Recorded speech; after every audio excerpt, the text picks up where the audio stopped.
Radar Drops. Informação para o seu dia. Olá, hoje é 12 de maio. Começa agora o Radar Drops, informação para o seu dia sob curadoria do FGV Notícias. Hoje vamos trazer atualizações essenciais sobre economia e o cenário institucional brasileiro. No boletim de hoje, vamos falar sobre o paradoxo do dólar, a realidade do mercado de aluguéis e o recente choque de poderes no cenário jurídico. Começando com o cenário macroeconômico e o comportamento do dólar. O real brasileiro acumulou uma queda de 12% frente ao dólar ao longo do ano. Com isso, a nossa moeda teve o melhor desempenho entre os 11 países emergentes dos BRICS. É um movimento bastante significativo para a balança comercial e para ajudar a conter a inflação.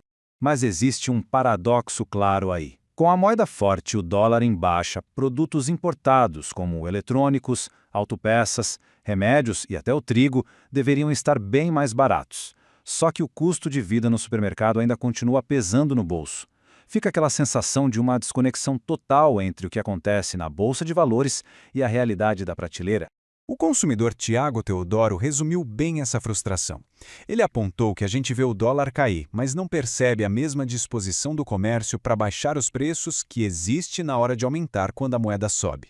Exatamente essa a percepção de quem espera os ganhos da economia chegarem de fato no dia a dia. O que ajuda a explicar isso é o fator de compensação do petróleo. Os conflitos no Oriente Médio fizeram os preços do barril dispararem e esses altos custos de combustível acabam anulando boa parte dos ganhos que tivemos com o câmbio.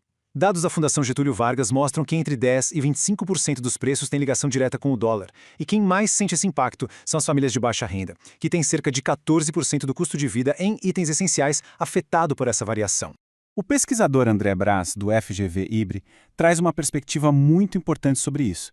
Ele explica que o dólar mais barato acaba diminuindo os efeitos dos aumentos do petróleo e que o cenário seria muito pior se tivéssemos uma moeda desvalorizada.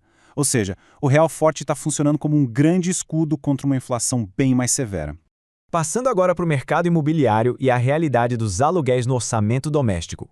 Um levantamento da FGV Social revela a enorme pressão sobre a classe C, que representa mais de 130 milhões de brasileiros. Quase metade desse grupo compromete de 30% a 50% da renda mensal apenas com o aluguel. E uma parte considerável chega a gastar até 60% do que ganha só para conseguir manter um teto.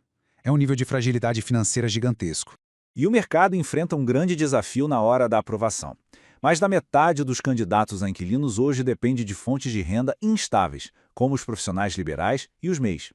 Avaliar esse risco usando apenas extratos bancários muitas vezes superestima o rendimento da pessoa, criando o que se chama de renda inflada.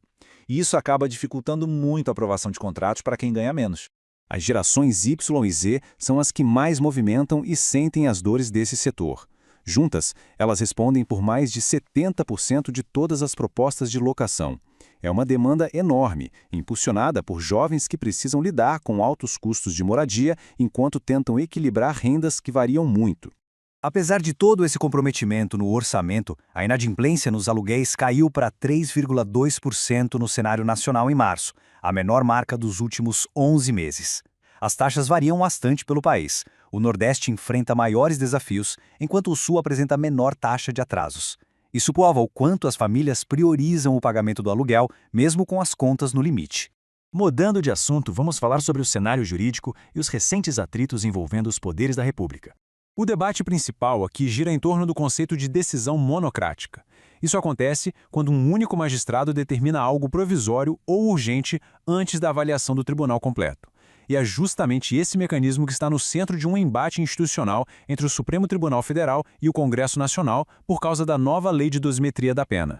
A cronologia dessa tensão começou quando o Congresso aprovou a nova Lei da Dosimetria. Rapidamente, as defesas dos condenados pelos atos de 8 de janeiro pediram a aplicação dessa lei para reduzir as punições. Porém, o ministro Alexandre de Moraes suspendeu a aplicação de forma monocrática nessas execuções específicas. A reação do Congresso foi imediata, ameaçar avançar com uma proposta de emenda à Constituição para tentar proibir decisões monocráticas desse tipo. A professora Heloísa Machado, da FGV Direito SP, analisa que o Supremo vai avaliar esse caso tanto pelo mérito quanto pela forma. No mérito, a questão é se a lei cria privilégios indevidos para crimes muito graves. Na forma, existem questionamentos sobre uma possível violação do rito entre a Câmara e o Senado, além de contestações sobre a avaliação do veto presidencial por parte do Congresso. A especialista da FGV também faz um alerta muito forte sobre o risco para a justiça do país. Ela afirma que, se tudo isso gerar uma retaliação por parte do Congresso Nacional para impedir a concessão de medidas liminares monocráticas, seria um enorme equívoco. Afinal, essas decisões rápidas de um único ministro muitas vezes são a única ferramenta para evitar danos irreparáveis enquanto o plenário não pode se reunir. Fica a grande reflexão sobre como as instabilidades financeiras e os choques jurídicos vão se desenrolar nos próximos meses. Esse foi o Radar Drops de hoje. Esse episódio foi produzido a partir das principais contribuições de especialistas da FGV em matérias veiculadas na imprensa. Voltamos amanhã com mais um programa. Até lá!